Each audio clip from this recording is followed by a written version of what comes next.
In previous lecture, we had started the discussion on chemistry of carbohydrates. We had discussed the definition of carbohydrates and their classification, and we started discussing about the chemistry of monosaccharides with respect to glucose. Glucose सबसे main representative है monosaccharide class का. So we are talking about the chemistry of monosaccharides with respect to glucose. उसके साथ साथ हम बाकी के भी मोनोसेक्राइड्स को साथ साथ कवर करेंगे, but our main focus is going to be on glucose.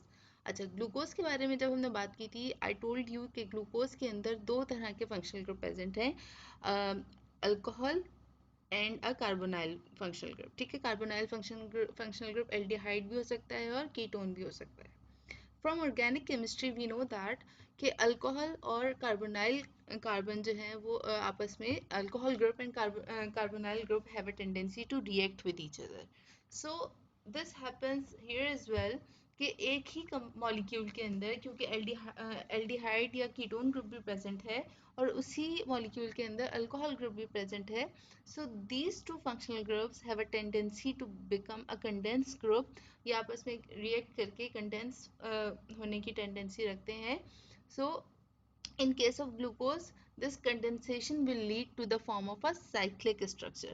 अगर हमारे एक मॉलिक्यूल के अंदर दो फंक्शनल ग्रुप प्रेजेंट हैं और वो दोनों आपस में रिएक्ट करके एक साइकिल की फॉर्म में आ जाए, एक रिंग की फॉर्म में आ जाए, that type of reaction is going to happen in the glucose as well. ठीक है. अच्छा, इसमें क्या होता है कि ग्लूकोज के अंदर मल्टीपल तरह के हाइड्रोक्सिल ग्रुप प्रेजेंट हैं. अच्छा, मल्टीपल हाइड्रोक्सिल ग्रुप की प्रेजेंस की वजह से क्या होगा कि हम ये देखेंगे कि ये वाला जो कार्बोनाइल कार्बन है, ये कौन से हाइड्रोक्सिल ग्रुप के साथ रिएक्ट करेगा. दिस कार्बोनाइल कार्बन मोस्टली हमारे पास जो हम ऑब्जर्व करते हैं, बिकॉज इट्स एन ऑब्जर्वेशन. ठीक है, हम यहाँ पे कोई चीज़ खुद से परफॉर्म नहीं करवा रहे हैं. दिस इज एन ऑब्जर्वेशन जो ग्लूकोज के बिहेवियर को एक्सप्लेन करने के लिए हमने फाइंड आउट किए. ठीक है, तो होता क्या है मोस्टली कि जो कार्बोनाइल कार्बन है, this reacts with the C5, यानी कि वो जो टर्मिनल कार्बन है, जस्ट टर्मिनल कार्बन से पहले जो हमारे पास कार्बन होगा उसके हाइड्रोक्सिल ग्रुप के पास साथ ये रिएक्ट करेगा. ठीक है. अच्छा, अब इस रिएक्शन की वजह से क्या हो रहा है कि यहाँ पे ये जो कार्बोनाइल कार्बन है, ये C5 के साथ रिएक्ट करता है और ये H जो है वो इस ऑक्सीजन के पास चला जाएगा. अब कार्बन की एक वैलेंसी यहाँ पर फ्री हो गई और ऑक्सीजन की एक वैलेंसी यहाँ पर फ्री हो गई. That is going to form a bridge, और उसकी वजह से यहाँ पे आपके पास हाइड्रोक्सिल ग्रुप आ जाएगा, because this hydrogen has gone to this oxygen. और ये वाला जो ऑक्सीजन है, इसने कार्बन 1 के साथ फॉर्म करके आपके पास एक रिंग स्ट्रक्चर बना लिया. ठीक है. So this is basically the cyclic form of glucose और रिंग स्ट्रक्चर ऑफ ग्लूकोज. अच्छा, अब ये जो रिंग स्ट्रक्चर है, इसके अंदर दो तरह की पॉसिबिलिटीज हैं. क्या है वो दो पॉसिबिलिटीज कि यहाँ से जो हाइड्रोजन निकला है और वो इस ऑक्सीजन के पास गया है, अब ये हाइड्रोक्सिल ग्रुप अगर राइट साइड पे प्रोजेक्ट होता है on the same side of the ring, then this is called as a alpha D glucose. और अगर ये लेफ्ट साइड पे प्रोजेक्ट होता है opposite to the ring, then this is called as beta D glucose. मैंने आपको बताया था कि जब हम isomeric forms of glucose discuss कर रहे थे, आई टोल्ड यू कि ग्लूकोज के अंदर अल्फा एंड बीटा फॉर्म्स होती हैं और उन अल्फा और बीटा फॉर्म्स को हम साइक्लिक स्ट्रक्चर को समझे बगैर एक्सप्लेन नहीं कर सकते, because alpha and beta forms only exist when glucose is in the form of cyclic structure. अगर ग्लूकोज ओपन रिंग फॉर्म में है, you can not explain the nature of glucose as a alpha and beta isomer. ठीक है.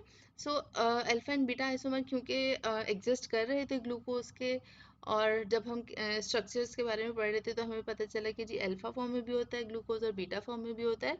So this cyclic structure was found out as an explanation for this behaviour. ठीक है.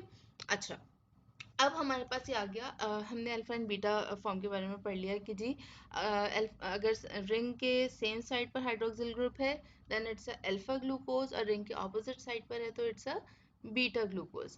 अच्छा, up till now हम जितनी भी ये स्ट्रक्चर की ड्राइंग्स हम कर रहे थे, all of those were in 2D form. ठीक है, हम 2D फॉर्म में स्ट्रक्चर को ड्रॉ कर रहे थे, बट एक्चुअली 2D फॉर्म जो है वो ग्लूकोज की बहुत सारी रिएक्शन कैपेसिटीज को एक्सप्लेन नहीं करती है। For that we have a 3D form of the structure. ठीक है, तो इसका मतलब क्या है कि ग्लूकोज को एक से ज़्यादा तरीके से रिप्रेजेंट किया जा सकता है। सो बेसिकली जो हम ग्लूकोज की रिप्रेजेंटेशन करते हैं दैट इज इन 3 टाइप्स। सबसे पहली चीज़ जो हम कंटिन्यूसली अब तक हम देख रहे थे कि 2D फॉर्म में आप उसको ड्रॉ करते हैं। That 2D form is also called as Fischer projection. Fischer projection क्या होती है कि फिशर वॉज अ साइंटिस्ट और उसने ग्लूकोज की ये 2D रिप्रेजेंटेशन प्रपोज की थी।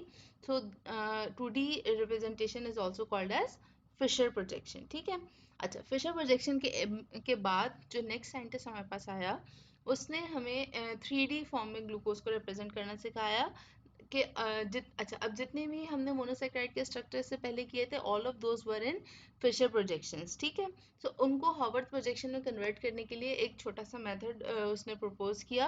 अच्छा रिमेंबर कि मॉलिक्यूल वही है, जस्ट उसकी प्रेजेंटेशन चेंज कर रहे हैं हम। ठीक है, सो हार्वर्ड प्रपोज्ड कि आप फिशर प्रोजेक्शन को किस तरह से 3D फॉर्म में या हार्वर्ड प्रोजेक्शन में आप उसको रिप्रेजेंट कर सकते हैं। So we are going to look at the method कि हम किस तरह से अपने 2D स्ट्रक्चर को 3D स्ट्रक्चर में चेंज कर सकते हैं। ठीक है, सो यहाँ पे मैं आपके लिए ये ओपन करती हूँ। अच्छा, सबसे पहली चीज़ जो आप करेंगे, आई वुड सजेस्ट कि आप एक पेपर और पेंसिल ले लें और उस पे आप कोई एक मोनोसेक्राइड का जो स्ट्रक्चर है इसी ग्लूकोज को ही ले लें या कोई और whatever monosaccharide you want to use, आप उसको ड्रॉ कर लें पेपर में और जैसे जैसे मैं आपको एक्सप्लेन कर रही हूँ आप उसको प्रैक्टिस कर लें पेपर के ऊपर सो दैट यू नो कि एक्चुअली हो क्या रहा है। ठीक है, अच्छा अगर हम इस फॉर्म को देखें ग्लूकोज की, यू हैव कार्बन नंबर 1 पे आपके पास एल्डिहाइड ग्रुप है और उसके बाद आपके carbon 2, carbon 3, carbon 4, carbon 5 and eventually carbon 6। ठीक है, अच्छा इस सबसे पहली चीज जो आप करेंगे आप अपने कार्बन्स की नंबरिंग कर लें। ठीक है, कार्बन की नंबरिंग करने के बाद what you have to do, you have to do a clockwise rotation of bonds on carbon number 5। clockwise rotation of bonds on carbon number 5 से क्या होगा, you can see here कि क्लॉकवाइज अगर आप इसको रोटेट करेंगे तो ये हाइड्रोक्सिल ग्रुप आपके पास यहाँ पर आ जाएगा, this CH2OH will go here और H आपके पास यहाँ पर आ जाएगा। ठीक है, सो आप इसको क्लॉकवाइज रोटेट कर देंगे। क्लॉकवाइज रोटेशन के बाद नेक्स्ट स्टेप आपने क्या करना है कि आप बॉन्ड को सॉरी अपने पूरे मॉलिक्यूल को 90 डिग्री पे क्लॉकवाइज अगेन रोटेट कर देंगे। ठीक है, अच्छा यहाँ पे इन्होंने थोड़ा सा डिफरेंटली इसको लेके चले हैं बट मैंने आपको क्या बताया कि सबसे पहली चीज़ आपने ये वाला स्ट्रक्चर ड्रॉ किया और उस पर आपने कार्बन की नंबरिंग कर ली। ठीक है, next what you have to do, आप दोबारा से स्ट्रक्चर को ड्रॉ करेंगे लेकिन अब क्या करेंगे कि कार्बन नंबर 5 पे इसको रोटेट कर देंगे, this CH2OH will go here और OH आपके पास नीचे आ गया और H आपके पास राइट साइड पर आ गया। ठीक है, अच्छा what step you are going to take next, आप इस पूरे मॉलिक्यूल को 90 डिग्री पे रोटेट कर देंगे और दोबारा से उसी तरीके से इसकी नंबरिंग कर देंगे। ठीक है, यहाँ पे आपके पास एल्डिहाइड ग्रुप आ गया। Next you have carbon number 2, उसमें जो राइट साइड पे आपके पास फंक्शनल ग्रुप्स होंगे all of those will come down at the down side और जो आपके पास लेफ्ट साइड पे ग्रुप्स होंगे those will come on upward side. ठीक है, अच्छा अब यहाँ पे आपके पास, अच्छा इन्होंने यहाँ पे CH2OH लिखा है बट हमने क्योंकि बॉन्ड रोटेशन की हुई है तो हमारे पास क्या होगा कि CH2OH हमारे पास ऊपर की तरफ चला जाएगा और यहाँ पे हमारे पास लास्ट में क्या आएगा, OH आएगा। राइट, अच्छा what you are going to do next, आपने अब एक हेक्सागोन ड्रॉ करना है लेकिन उस हेक्सागोन की जो ये वाली साइड है उसको आपने ओपन रखना है। ठीक है, उस हेक्सागोन के ऊपर सबसे पहले आपने यहाँ पे C1 लिख लिया, C1 is your carbonyl carbon. यहाँ पे आपने C2 के अकॉर्डिंगली इसके यहाँ पे H ऊपर था, यहाँ पे आपने H ऊपर ड्रॉ कर दिया, नीचे आपके OH था, नीचे आपने OH कर दिया। यहाँ पे थर्ड नंबर पे आपके पास OH ऊपर था और हाइड्रोजन नीचे था। फोर्थ पे आपके पास अगेन हाइड्रोजन अपवर्ड है और हाइड्रोक्सिल ग्रुप नीचे है।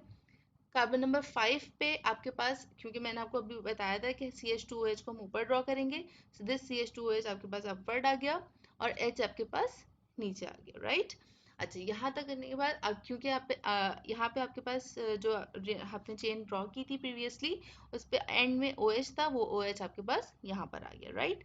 ये आपने इसको अपने हेक्सागोन के ऊपर तमाम अपने फंक्शनल ग्रुप्स को अरेंज कर लिया। Now what is going to happen next, कि ये जो एल्डिहाइड ग्रुप है और हाइड्रोक्सिल ग्रुप है, ये दोनों एक दूसरे के करीब आ गए। Now they have a tendency to react with each other, और ये आपस में रिएक्ट करके रिंग की फॉर्मेशन करेंगे। This hydrogen will go to this this oxygen, और आपके पास यहाँ पे एक हाइड्रोक्सिल ग्रुप की कार्बोनाइल ग्रुप है, वो ब्रेक डाउन हो जाएगा, आपके पास डबल बॉन्ड यहाँ पे खत्म हो जाएगा, यहाँ पे एक साइक्लिक स्ट्रक्चर आपके पास बन जाएगा।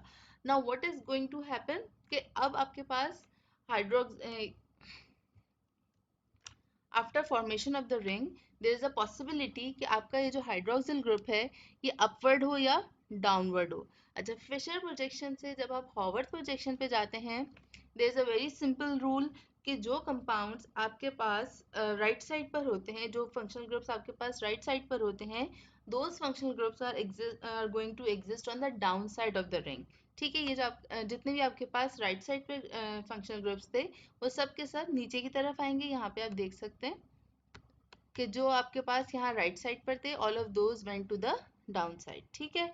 अच्छा, इसी तरह से हमने बात की थी कि अगर जो आपका हाइड्रोक्सिल ग्रुप है रिंग फॉर्मेशन के बाद अगर वो राइट साइड पे एग्जिस्ट कर रहा है, इट मीन्स के वो अल्फा कंपाउंड है। सो राइट साइड वाले ग्रुप्स क्योंकि आपके पास डाउनवर्ड्स आ रहे हैं, so when the glucose in the ring form, और वो आपके पास when glucose in the ring form और आपके पास हाइड्रोक्सिल ग्रुप जो है वो डाउन साइड पे एग्जिस्ट कर रहा है, it means it's a alpha glucose. ठीक है। और अगर आपके पास हाइड्रोक्सिल ग्रुप जो है वो लेफ्ट साइड पे एग्जिस्ट कर रहा है, लाइक हियर,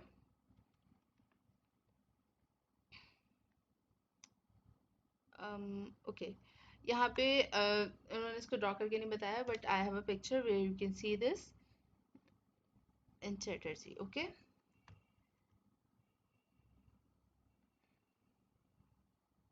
अच्छा, इसमें आपके पास एक करेक्शन है, आप इसको करेक्ट कर लें। बेसिकली जो इंडियन हमारे पास राइटर्स की बुक होती है उसके अंदर ऐसी छोटी मोटी मिस्टेक्स हमें मिल जाती हैं। अगर हम कोई इस तरह की मिस्टेक हमारे सामने आएगी तो हम उसको उसी वक्त करेक्ट कर लेंगे। जो फर्दर एडिशंस होते हैं उसमें वो करेक्ट होकर आई भी होती हैं, बट जो हमारे पास एडिशन है उसमें ये मिस्टेक अभी तक है। So what is happening here, कि अल्फा सबसे पहले उन्होंने ग्लूकोज को फिशर प्रोजेक्शन से हावर्ड प्रोजेक्शन में चेंज किया है, और दूसरी जो उन्होंने इसके अंदर प्रोजेक्शन बनाई है, इसमें उन्होंने अल्फा डी ग्लूकोज में भी हाइड्रोक्सिल ग्रुप अप साइड पे कर दिया है, और बीटा डी ग्लूकोज में भी उन्होंने इसको अप साइड पे कर दिया। बट वी नो दैट कि राइट साइड वाले जो हाइड्रोक्सिल ग्रुप हैं, all of those go on the down side, और अल्फा डी ग्लूकोज में हाइड्रोक्सिल ग्रुप क्योंकि राइट साइड पर होता है, so you have to make a correction here, कि यहाँ पे आपके पास हाइड्रोक्सिल ग्रुप आ जाएगा और यहाँ पे आपके पास हाइड्रोजन आ जाएगा। So that gives you the alpha D glucopyranose और बीटा डी ग्लूकोपायरानोस। ठीक है।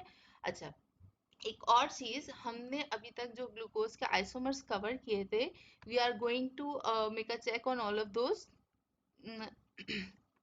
हमारे पास ग्लूकोज का डी और एल आइसोमर भी था। ठीक है, डी और एल आइसोमर की जो ओरिएंटेशन थी, that was based on the orientation of carbon number 5। तो कार्बन नंबर 5 पर अगर आपके पास CH2OH हॉवर्ड प्रोजेक्शन में अपवर्ड आ रहा है, दैट मीन्स कि इट्स अ डी ग्लूकोज, और अगर CH2OH आपके पास डाउनवर्ड आ रहा है, that means it's a L glucose. ठीक है। सो इस तरह से आपको रिंग फॉर्म साइक्लिक फॉर्म में या हॉवर्ड प्रोजेक्शन में आप इस तरह से अपने डी और एल की डिटर्मिनेशन कर सकते हैं। ठीक है।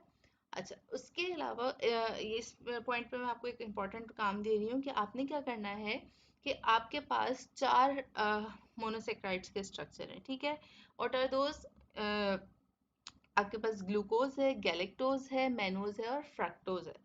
तो ग्लूकोज, गैलेक्टोज और mannose, all three are epimers of each other. Epimers का मतलब क्या है, कि उन ग्लूकोज, गैलेक्टोज और मैनोज में सिर्फ एक कार्बन के ऊपर कॉन्फ़िगरेशन चेंज है, बाकी सारे कार्बन पे कॉन्फ़िगरेशन सेम है। What you are going to do, you are going to draw the structure of fructose in Haworth projection. ठीक है, आपने फ्रक्टोज की हॉवर्ड प्रोजेक्शन मुझे स्टेप बाय स्टेप करके अपने पास आपने उसको रखना है। होपफुली इंशाल्लाह हम यूनिवर्सिटी खुलेगी तो जब आपके मल्टीपल असाइनमेंट्स की सबमिशन होगी, so this should also be submitted with the assignment कि आपने फ्रक्टोज की step by step Howard projection draw करके शेयर की होगी। ठीक है, अच्छा, जिस तरह से मैंने अभी आपको ग्लूकोज की हॉवर्ड प्रोजेक्शन करना सिखाई है ना, बिल्कुल सेम उसी तरह आपने फ्रक्टोज की भी ड्रॉ करनी है। अच्छा, दूसरी चीज क्या है कि हम डिस्कस कर रहे थे कि ग्लूकोज को आप मल्टीपल तरह से रिप्रेजेंट कर सकते हैं। एक तो हमने रिप्रेजेंट कर लिया था फिशर प्रोजेक्शन में, दूसरी आपने डिस्कशन हमने की हॉवर्ड प्रोजेक्शन की। Another important configuration of glucose is the chair form representation. Chair form representation क्या होती है? Let me show you in the figure here. अच्छा देखें, यहाँ पे तीनों तरह की ग्लूकोज की रिप्रेजेंटेशन दी हुई है, 2D 3D and chair conformation. Chair conformation क्या होती है? आपने ऑर्गेनिक केमिस्ट्री में इसको डिटेल में पढ़ा होगा कि हमारे पास जो बॉन्ड एंगल्स होते हैं, कंपाउंड जो भी मॉलिक्यूल होता है उसमें ये टेंडेंसी होती है कि वो लोएस्ट एनर्जी के जो बॉन्ड एंगल्स हैं उस पे अपने आप को एडजस्ट करता है, because the lowest energy conformation is the most stable form of a molecule. ठीक है, तो हमारे पास दो तरह की बेसिक कन्फर्मेशंस होती हैं, boat conformation and chair conformation. So in case of glucose या कोई भी हमारे पास जो के 6 मेंबर ड्रिंक्स होते हैं, दो 6 member rings have a tendency to arrange themselves in a chair conformation. So chair conformation में ये अपने आप को अरेंज करेगा। This chair conformation is represented here. आप इसको देख लें, we are not going to go in the detail of chair conformation क्योंकि हम मोस्टली रिएक्शंस में या तो हम ये 2D फॉर्म यूज कर रहे होते हैं या 3D फॉर्म यूज कर रहे होते हैं, बट ओरिजिनली और in real glucose is existing as this chair conformation. ठीक है, अच्छा, इसमें एक और इम्पॉर्टेंट चीज, एक और हमें इम्पॉर्टेंट टर्म हमें यहाँ पे डिस्कस करनी है, which is the anomeric carbon. ठीक है, एनोमेरिक कार्बन क्या होता है? यहाँ पे आप देख सकते हैं कि जो आपके पास ग्लूकोज था हियर, जो आपका कार्बन नंबर 1 था विच वॉज कार्बोनाइल कार्बन, हमने डिस्कस किया था कि ग्लूकोज हैव 4 एसिमेट्रिक कार्बन्स। ठीक है, एसिमेट्रिक कार्बन्स क्या थे? जिनकी चारों वैलेंसीज डिफरेंट तरह के ग्रुप्स सेटिस्फाई कर रहे होते हैं, but in case of carbon number 1 it was not a asymmetric carbon. Why it wasn't a asymmetric carbon atom? Because two of the valencies of this carbon were being satisfied by the oxygen. ठीक है, अच्छा, जब हम यहाँ पे ring formation कर देते हैं तो अब क्या हो रहा है कि this carbon becomes asymmetric. Why this carbon becomes asymmetric? एक यहाँ पे हाइड्रोजन है, एक यहाँ पे हाइड्रोक्सिल ग्रुप है, एक ये कार्बन के साथ अटैच्ड है और एक ये यहाँ पे ऑक्सीजन के साथ अटैच्ड है। So when ever the carbonyl carbon form a ring most and it becomes an asymmetric carbon, then you will call it a anomeric carbon atom. Why you will call it an anomeric carbon atom? Because it is participating in the formation of anomers. अब ये anomers क्या होते हैं? जब भी अच्छा, अब आप इसको देखें, आपके पास ये जो अल्फा डी ग्लूकोज है और आपके पास जो बीटा डी ग्लूकोज है, इन दोनों में क्या डिफरेंस आ रहा है? यहाँ पे आपके पास हाइड्रोक्सिल ग्रुप लेफ्ट साइड पर है, यहाँ पे आपके पास हाइड्रोक्सिल ग्रुप राइट साइड पर है।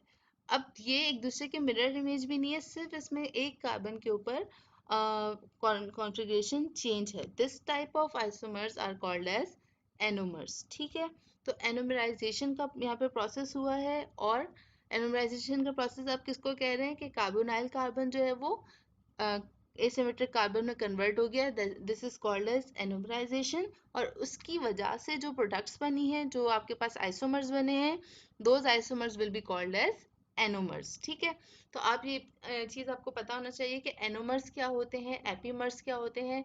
एपीमर्स में मैंने आपको बताया था कि उसमें किसी भी एक कार्बन के ऊपर कॉन्फ़िगरेशन की का डिफरेंस होता है, और एनोमर्स क्या होंगे? जिसमें कार्बोनाइल कार्बन कन्वर्ट हुआ है, एसिमेट्रिक कार्बन है, और उसके रिजल्ट में जो आपके पास आइसोमर्स बने हैं, those will be called as the anomers. ठीक है, तो ये कुछ इंपॉर्टेंट हमारे पास ग्लूकोज के हवाले से पॉइंट्स थे जो हमने डिस्कस किए. Now we have a very important term which is called as mutarotation. हमने बात की थी ऑप्टिकल एक्टिविटी की. ऑप्टिकल एक्टिविटी ऑफ ग्लूकोज क्या होती है कि whenever glucose is in the form of a solution और उसमें से लाइट पास होगी तो वो लाइट को डिफ्लेक्ट करेगा. Sometime it will deflect the light to the right side which is dextrorotatory, and sometimes it will deflect the light to the left side which will make it a levorotatory compound. ठीक है. अच्छा, हर compound की अपनी एक fixed specific optical rotation होती है कि वो कितने डिग्री पे या कितने एंगल पे लाइट को रोटेट कर रहा है. सही है. अच्छा, अब हमारे पास एक फिनोमेना ऑब्जर्व हुआ कि ग्लूकोज को जब वाटर में डिसॉल्व किया जाता है तो उसकी इनिशियल ऑप्टिकल एक्टिविटी जो है वो डिफरेंट होती है and after some times the optical activity completely changes. ठीक है. और एक स्पेसिफिक पॉइंट पे जाके ऑप्टिकल एक्टिविटी का चेंज होना रुक जाता है. The glucose solution goes into an equilibrium और उसके बाद उसकी ऑप्टिकल एक्टिविटी चेंज नहीं होती. अब मल्टीपल एक्सपेरिमेंट्स के बाद ये चीज़ सामने आई कि वो जिस एंगल पे जाके रुक रही है दैट एंगल इज 52.5. और आप चाहे किसी भी फॉर्म ऑफ ग्लूकोज को डिजोल्व कर रहे हैं वाटर में तो वो आपके पास इवेंचुअली 52.5 ही आपको ऑप्टिकल रोटेशन दे रहा है. तो जब इसके ऊपर साइंटिस्ट ने डिफरेंट एक्सपेरिमेंट्स के थ्रू इसको इन्वेस्टिगेट किया तो it came to their knowledge के अल्फा फॉर्म ऑफ ग्लूकोज और बीटा फॉर्म ऑफ ग्लूकोज जो है वो एग्जिस्ट करती हैं ग्लूकोज की. और अल्फा डी ग्लूकोज की जो ऑप्टिकल एक्टिविटी है दैट इज 112 डिग्री और बीटा डी ग्लूकोज की का जो एंगल ऑफ रोटेशन है दैट इज 19 डिग्री. ठीक है. अच्छा, जब अगर आप अल्फा फॉर्म ऑफ ग्लूकोज को वाटर में डिसॉल्व करें तो उसकी इनिशियल आपके पास 112 आ रही है लेकिन चेंज होके अगेन वो 52.5 बन जाती है. और इसी तरह जब आप बीटा डी ग्लूकोज को डिसॉल्व करते हैं तो वो भी 19 डिग्री आती है और वो इंक्रीज होके दैट आल्सो बिकम्स 52.5. तो जब इसको इन्वेस्टिगेट किया तो हमें ये पता चला टेनरेट साइंटिस्ट था जिसने ये फिनोमेना जो है वो एक्सप्लेन किया था. सो व्हाट एक्चुअली हैपेंस कि आपके पास जो जब भी आप ग्लूकोज को वाटर में डिसॉल्व करते हैं तो ये वाला जो रिंग है which is the hemiacetal ring becomes open. ये वाला रिंग ओपन हो जाता है और ओपन होने के बाद जब इसकी दोबारा रिंग फॉर्मेशन होती है because that the open ring form is a very unstable form तो वो डिसॉल्व होने की वजह से ओपन हो जरूर जाता है but it again form the cycle right away. ठीक है. तो अब जब ये दोबारा से साइकिल फॉर्म करता है तो कुछ उसमें हाइड्रोक्सिल ग्रुप राइट साइड पे प्रोजेक्ट होता है और कुछ रिंग्स में हाइड्रोक्सिल ग्रुप लेफ्ट साइड पे प्रोजेक्ट होता है. लेकिन जब इक्विलिब्रियम में आप इसको देखेंगे तो इक्विलिब्रियम में आप क्या ऑब्जर्व करेंगे कि अल्फा ग्लूकोज को या बीटा ग्लूकोज को आपने डिसॉल्व किया है बट इवेंचुअली उसके अंदर दोनों फॉर्म एग्जिस्ट करेंगी और 2/3 of sugar will exist as the beta form and 1/3 will exist as the alpha form. Equilibrium point पे क्या होगा कि you will have more beta D glucose as compare to alpha D glucose. ठीक है. अच्छा, so that ये जो पूरा फिनोमेना में हो रहा है which is causing a change in the rotation कि इनिशियली ऑप्टिकल एक्टिविटी किसी कंपाउंड की कुछ हो और आफ्टर सम टाइम उसकी ऑप्टिकल एक्टिविटी चेंज हो जाए without being a change in the chemical structure. Chemically वो कंपाउंड चेंज नहीं हो रहा. We still have the same glucose. ठीक है. ठीक है, उसकी ओरिएंटेशन चेंज हो रही है कि वो अल्फा और बीटा में कन्वर्ट हो रहा है but still it is a glucopyranose और ग्लूकोज. ठीक है. So in that case this is called as mutarotation. ठीक है. So this was all about the chemical structure of glucose. Glucose के अंदर जो important chemical terms थी उनको हमने डिस्कस किया है. Next we are going to discuss about the reactions and monosaccharides के मोनोसेक्राइड्स के कौन कौन से केमिकल रिएक्शंस होते हैं. नेक्स्ट लेक्चर में इंशाल्लाह ताला हम उसको डिस्कस करेंगे. For this class you have 2 homeworks. सबसे पहली चीज़ आपने क्या करनी है, आपने फ्रक्टोज की हॉवर्ड प्रोजेक्शन ड्रॉ करनी है स्टेप बाय स्टेप. ठीक है. Everybody has to submit that with their assignments. ठीक है. जब आप अपना हार्मोन का असाइनमेंट सबमिट कराएंगे you will have to submit that Haworth projection of fructose. ठीक है. अच्छा, गैलेक्टोज और मैनोज की मैं आपको क्यों नहीं ड्रॉ करने के लिए दे रही, बिकॉज जब आप उसको अभी प्रैक्टिस करेंगे तो आपको पता चल जाएगा कि अगर आपको ग्लूकोज की ड्रॉ करनी आती है तो इसी तरह से C2 पे आप चेंजेस करेंगे, you will have the mannose. C4 पे आप चेंजेस करेंगे, यू विल हैव गैलेक्टोज। तो उसके लिए आपको अलग अलग ड्रॉ करने की जरूरत नहीं है step by step, but you have to draw the structure of fructose. अगर आप इसमें आपको कोई प्रॉब्लम आ रही होगी तो हम उसको इंटरेक्टिव सेशन में डिस्कस कर लेंगे। The next homework for this class is कि आपने ये page number, let me see what is the page number here, page number 26 पे आपने जी 26 ऑनवर्ड पे आपके पास बायोमेडिकल इंपॉर्टेंस ऑफ मोनोसेक्राइड्स है। ठीक है, ये आपने गो थ्रू करना है और आपने इसका एक टेबल बनाना है जिसमें आप हर फॉर एग्जांपल यहाँ पे आपके पास टेट्रोज है, टेट्रोज की एग्जांपल आपके पास क्या है, इथ्रोज 4 फॉस्फेट। और इथ्रोज 4 फॉस्फेट जो है वो उसका फंक्शन क्या है, that it act as an intermediate in hexose monophosphate shunt, या इसको HMP शंट भी कहते हैं, which is an alternative pathway for glucose oxidation. You don't have to go in the detail of these pathways क्योंकि ये आपका next semester का content है, बट आपको ये पता होना चाहिए कि erythrose 4 phosphate takes part in the HMP shunt और ग्लूकोज ऑक्सीडेशन। ठीक है, इसी तरह से आपने 3 कॉलम्स बनेंगे आपके। सबसे पहले में आपके पास क्लास है मोनोसेक्राइड आएगा, टेट्रोज, पेंटोज, हेक्सोज, जो भी वो मोनोसेक्राइड है। Next you will have the example, for example यहाँ पे एरिथ्रोज 4 फॉस्फेट की एग्जांपल है, और उस तीसरे कॉलम में आपके पास यूज आएगा। ठीक है, ये आपने सबमिट नहीं करना, this is going to be for your own help, क्योंकि ये जो इसके यूजेस हैं, ये एग्जांपल्स हैं, वो आपके MCQs का पार्ट हो सकते हैं एग्जाम में। ठीक है, ऑब्जेक्टिव आपके कंटेंट का। So this is all for today. हमने ग्लूकोज के जो डिफरेंट स्ट्रक्चर के हवाले से इंपॉर्टेंट टर्म्स हैं उनको हमने डिस्कस किया है, एंड इन नेक्स्ट क्लास इंशाल्लाह we will cover the reactions of monosaccharide. Thank you class.